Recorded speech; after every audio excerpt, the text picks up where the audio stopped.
G9 టీవీకు స్వాగతం.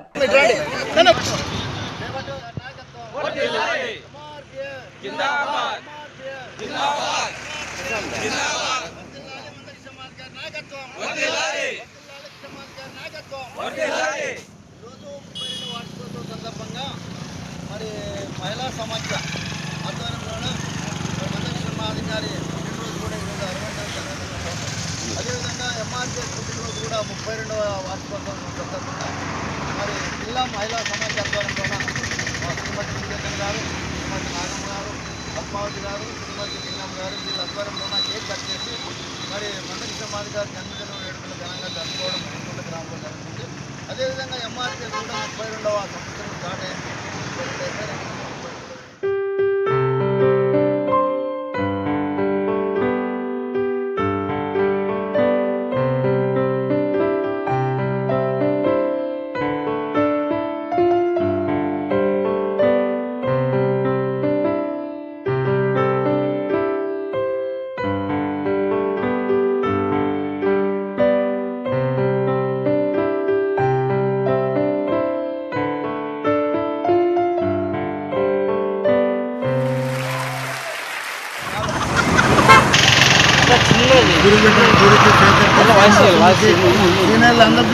అందరూ దాసానికే పెడుతుందరే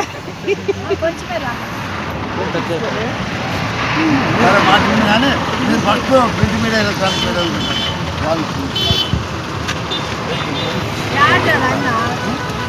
చున్న ఇక్కడ చూడు హ్యాపీ బర్త్డే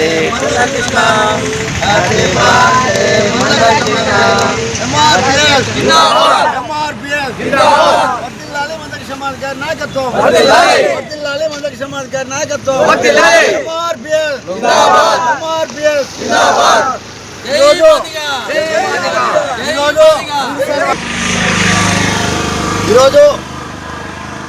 గౌరవనీయులు పద్మశ్రీ మందకృష్ణ మాదిగ గారి 61వ జన్మదిన సందర్భంగా మరి ఆయనకు ఘనంగా కేక్ కట్ చేసి నిజంగా 32వ వార్షికోత్సవ దినోత్సవం ఎంఆర్పిఎస్ 32వ వార్షికోత్సవం దినోత్సవం సందర్భంగా పద్మశ్రీ మందకృష్ణ మాదిగ గారి నాయకత్వంలో షెడ్యూల్ కులాల వర్గీకరణ సాధించిన క్రమంలో ఎస్సీ వర్గీకరణ విజయసారథి, దళిత దేవుడు, దళిత బాంధవుడు, అదేవిధంగా ఆరోగ్యశ్రీ ప్రదాత, ఎస్సీ ఎస్టీ విజయ మానిటరింగ్ కమిటీలోన, అదేవిధంగా ఎస్సీ ఎస్టీ విజయ మానిటరింగ్ కమిటీకి కూడా, అదేవిధంగా ఎస్సీ ఎస్టీ ఉద్యోగుల ప్రమోషన్ రిజర్వేషన్లో కూడా,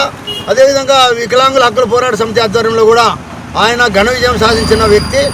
మహానుభావుడు శ్రీ మందకృష్ణ మాదిగ గారి పుట్టినరోజు కూడా ఈరోజు ఘనంగా జరుపుకోవడం జరిగింది. 32వ వార్షికోత్సవ దినోత్సవం, ఎంఆర్పిఎస్ 32వ వార్షికోత్సవ దినోత్సవం అంటే ఎప్పుడైతే ఒంగోలు ప్రకాశం జిల్లా మరి ఈదుముడులో ప్రారంభమైన ఎంఆర్పిఎస్ ఉద్యమం నిరంతర పోరాట క్రమంలోన పాదయాత్రలు, మొట్టమొదటిగా చంద్రబాబు నాయుడు గారి ఇంటి నుంచి నారావారిపల్లి నుంచి పాదయాత్ర హైదరాబాద్ వరకు, రెండో పాదయాత్ర మరి బెంగళూరు నుంచి హైదరాబాద్ వరకు, ఈ పాదయాత్రకు నేనే రూట్ మ్యాప్ వేశాను. ఈ విధంగా పాదయాత్రలు, నిరాహార దీక్షలు, కార్యక్రమాలు, చివరికి ఆమరణ నిరాహార దీక్ష చేసి కూడా ఆయన షెడ్యూల్ కులాల వర్గీకరణ చంద్రబాబు నాయుడు గారి టైంలోన గట్టిగా పోరాటం చేసి చంద్రబాబు నాయుడు ఈ విషయానికి మరి కొంచెం వెనక్కి తగ్గినట్లే అప్పుడే ఆయన జస్టిస్ రామచంద్రరాజు కమిషన్ వేసి షెడ్యూల్ కులాల వర్గీకరణ మొదలుపెట్టిందే చంద్రబాబు నాయుడు గారు. షెడ్యూల్ కులాల వర్గీకరణ గౌరవనీయులు ప్రధానమంత్రి గారి సహాయ సహకారాలతో మరి ముగించిందే చంద్రబాబు నాయుడు గారని ఈ సందర్భంగా ఆయనకు కూడా మేము కృతజ్ఞతలు ఎంఆర్పిఎస్ ద్వారా ధన్యవాదాలు అందజేస్తున్నాం.